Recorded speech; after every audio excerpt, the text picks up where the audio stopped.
In this video, I'm going to cover the myths I've busted when it comes to YouTube growth after posting videos at least once a week for the past 1.5 years. I'm also going to cover the video titles that brought me the most subscribers and what I've learned from them. And finally, I'm going to cover the new strategies I'm going to try next to try and grow my channel, which I currently see as a business or business enabler, as opposed to a hobby. Alright, let's dive in. Myth number 1. I should be consistent in producing and uploading videos, even if my video quality is average compared to the competition.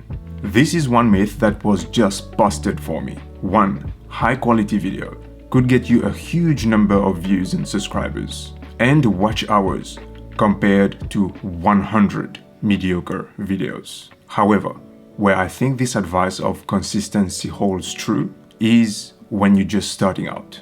Then quantity is more important than quality. Let's say for the first 6 months. And here is why.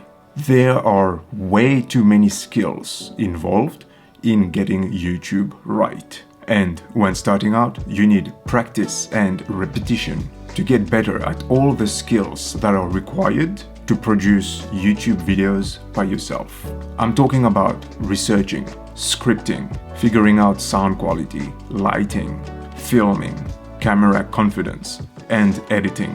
So when starting out, the more videos I produce on a consistent basis, the better I get at those required skills. Even if I eventually want to outsource these tasks, I'm better off learning them first so that I know what sort of skills I'm looking for in employees. If you go for my old videos, you would see that my camera presence has gotten slightly better over time. So the high repetition definitely helped me at the start. After a while though, I think that we're better off moving to quality instead of quantity. Quality over quantity also helps to tap into their scarcity mindset of the viewers. If viewers know that I will be publishing every day and they see one of my videos pop up, it's easier for them to go, it's alright, I won't watch this one today.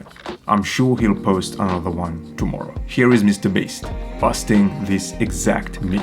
The best way to get views, in my opinion, I think it's better to really focus on quality if you're a very small YouTuber, and you can upload a video a day and like all the videos be average, and like none of those videos will really stand out. None of it's like epic enough where like the algorithm's gonna go, oh, this video is good, like we need to spread it. I feel like a lot of small YouTubers, they just post like videos that aren't bad, but they're not great, and they just do that, and none of them ever pop off, so they never get an audience. Where it might be better to like, you know, upload half or a third or even like a fifth of the videos, but make the videos you upload so freaking good that like the algorithm has to promote it, and that, you know, it has to find audiences for it because it's such an interesting and good video. When you like set a consistent schedule and you're constantly having to upload videos that aren't as good as you'd like because you got to hit, oh, this Monday I said I'd upload every Monday, you know, like that's a dangerous trap, because then, you know, the viewers notice that the quality isn't as good and it makes them less likely to watch, and I think it hurts your longevity. A channel that demonstrates quality over quantity is James Janey's channel. He's produced 20 high quality documentary video style over 4 years. That's only 5 well thought through videos per year, and he has nearly 2 million subscribers. When I see one of his new videos pop up, I'm definitely clicking on it because I know it's gonna be high quality and he won't be posting for a long time again. Myth number 2. You need super editing powers to be successful. That's totally false. I saw 4 channels blew up recently that had minimum editing. They basically just removed the pauses from their videos and published it. What matter more over flashy editing and fancy b-roll are storytelling and authenticity. First, let's talk about gear. Gear doesn't matter. Story. Story is all that matters. Story is golden. Viewers connect better when somebody is authentic. Myth number 3, having bad performing videos will cripple my channel. YouTube confirmed that each video is treated individually. There is a myth floating around that a bad performing video will completely cripple your channel. That's something that a lot of people are actually very afraid of, but rest assured, again, YouTube coming to us with this information and saying, no, videos on YouTube are all treated individually. So having one video that completely flops does not necessarily mean your next video is going to be affected by that somehow. And that's great news. And it actually brings peace of mind. It means that I'm allowed to experiment and see what works. The fastest way to see what's working is to experiment by publishing new videos and get feedback from the viewers. Video titles that have brought me the most subscribers and what I've learned from them. Before we get into the video titles with the most subscribers, if you're new to the channel, my name is Olivier. I'm an ex-engineer and ex-product manager turned digital nomad. I'm recording this from Bangkok today. I arrived a couple of days ago after staying in Kuala Lumpur for 3 months. On this channel, I'm going to document my journey to try to generate passive income online. So if you're interested in working for yourself, generating passive income, and investing, be sure to subscribe as I'll be posting videos every week. The 80-20 principle, or Pareto's law, is very visible when it comes to producing YouTube videos. Pareto's law states that 80% of the consequences come from 20% of causes. You can see this pattern across many things. For example, in many societies, 20% of the population holds 80% of the wealth. Often, 20% of the time spent on work produces 80% of the results. Usually, 20% of healthy habit, diet, exercise, have 80% of the impact on overall health, and so on. When it comes to my channel, a big chunk of the subscriber count comes from a handful of the videos. You can see this pattern for yourself. If you go look for channels that are about to blow up, you will see that 1 or 2 of their videos have significantly more views than the others. On my channel, these are the 5 videos that have had the most subscribers out of my current 307 subscribers. Number 1, how to become a millionaire in 3 years. That video got 125 subs. Second, the reality of being a new YouTuber. 14 subs. Strategic tips for growing on YouTube. 11 subs. How to do 10x thinking.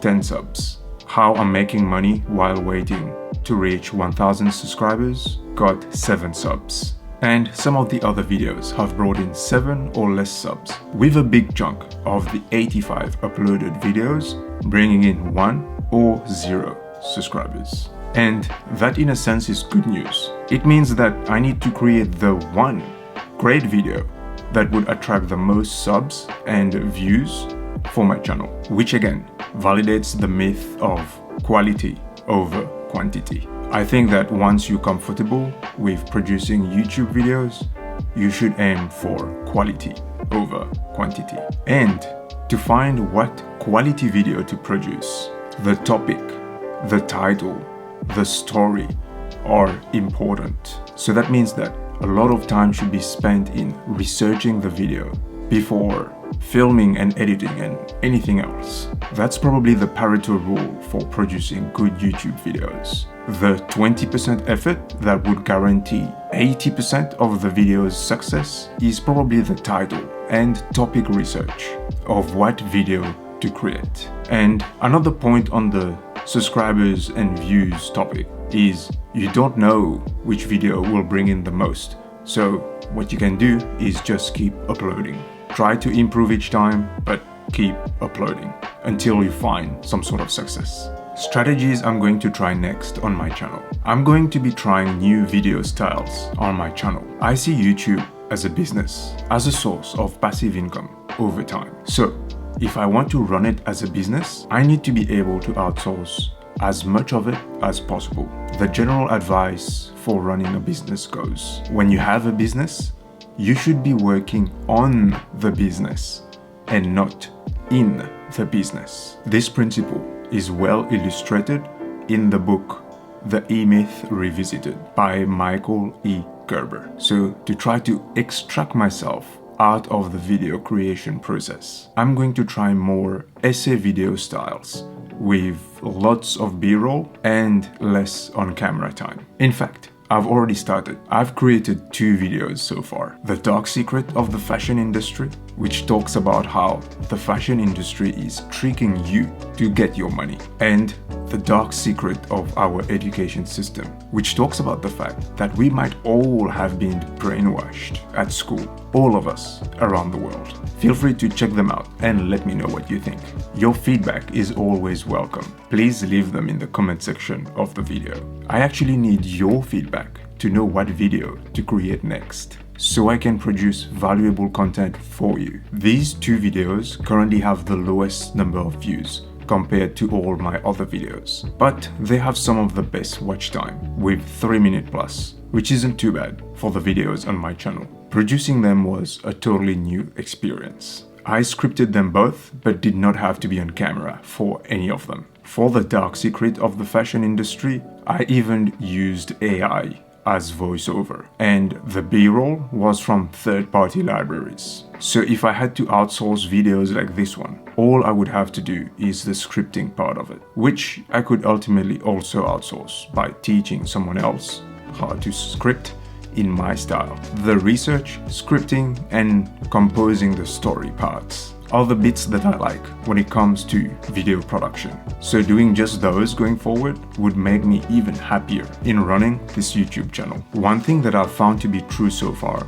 is channels that have a theme that specializes in one topic grow much faster. The common term used out there is they have a niche. To me, sticking to a specific niche is so hard. I know I like business, growing passive income, minimalism, investing, financial independence, but it's so hard to stick to one of them. I know that you could say that those niches are saturated, but that's fine. At least I know there's demand for them. So what I need to do now is keep trying to make better videos. A simpler strategy would be to find my blue ocean, meaning finding a small section in those niche that does not have that much competition. It's an analysis that I'm doing in the background, but not something I'm using as an excuse to not produce videos, as I still think that I need to practice my video production skills and get better at them. Let me know what you like in the comment section below. Maybe that would make it easier for me